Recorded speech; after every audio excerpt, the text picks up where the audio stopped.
ह्या चॅनलमध्ये तुमचं खूप खूप स्वागत आहे. श्री स्वामी समर्थ.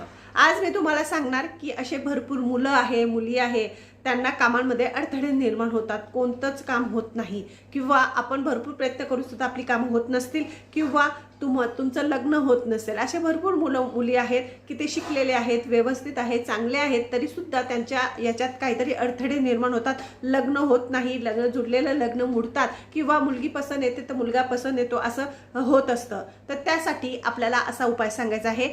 हा उपाय मी तुम्हाला आज सांगणार. माझ्या चॅनलवर एक काकू आहेत, त्यांनी मला विचारला होता की ताई माझ्या मुलाचं लग्न होत नाही, तर त्या काकूंना मी सांगणार की हा उपाय करून बघा. नक्कीच तुमच्या मुलाचं लग्न ठरेल, प्रगती होईल, यश येईल, पुढून तुम्हाला काहीतरी चांगले म्हणजे पुढून तुम्हाला चांगल्या बातम्या मिळतील, तुमच्या मुलाची प्रगती होणार, तुमच्या घरामध्ये जे अडलेली कामं आहेत ती पूर्ण होतील किंवा तुमचे जे काही स्वप्न आहेत ते सुद्धा ह्या उपायाने पूर्ण होतील. तर आज जो उपाय मी तुम्हाला सांगणार आहे, ज्या मुलांचे लग्न होत नाही त्यांच्यासाठी हा उपाय करायचा आहे.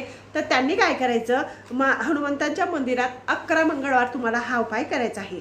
11 मंगळवार केल्यानंतर तुम्हाला काय करायचं आहे, त्या ठिकाणी जाऊन तुम्ही मंगळवारी जायचं, सकाळी जा, संध्याकाळी जा, त्या ठिकाणी तुम्हाला प्रसाद म्हणून बेसनचे लाडू न्यायचे आहे. तुम्ही 5 नेऊ शकतात, 1 किलो नेऊ शकतात, अर्धा किलो नेऊ शकतात, जेवढी तुमची इच्छा असणार तेवढे लाडू तिथं हनुमंतांच्या मंदिरात न्यायचे आहे. ते लाडू हनुमंत भगवानांच्या पायांजवळ अर्पण करून टाकायचे आहे, म्हणजे त्याचा नैवेद्य दाखवायचा आहे हनुमंत भगवंतांना.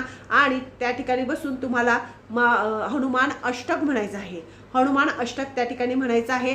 ते चमेलीचा तेलाचा दिवा लावायचा आहे. आणि एक सांगते अजून की ज्या वेळेस तुम्ही ते लाडू तिथं अर्पण करणार म्हणजे भगवंतांना देणार, तर त्या ठिकाणी तुम्हाला ते जे प्रसाद आहे तो तुम्ही खायचा नाही आणि घरीसुद्धा आणायचा नाही. त्याच ठिकाणी बसून ते प्रसाद तुम्ही तिथल्या लोकांना वाटू शकतात. या प्रसादाने दुसऱ्याला काही होणार नाही, पण तुम्ही खायचा नाही आणि घरीसुद्धा आणायचा नाही.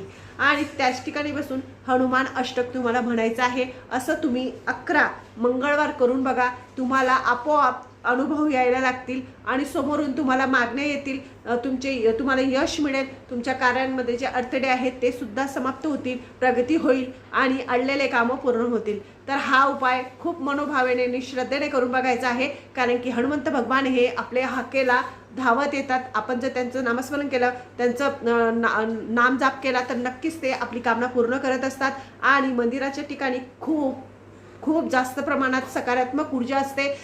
ती जी प्रार्थना केली असते ती आपली पूर्ण होते आणि आपल्या मनातली जी कामना आहे ती नक्कीच तुमची पूर्ण होणार. ज्यांचे लग्न होत नसतील त्यांचे लग्न होतील, ज्यांना काही दुसरे कामं अडलेले असतील ते कामं पूर्ण होतील.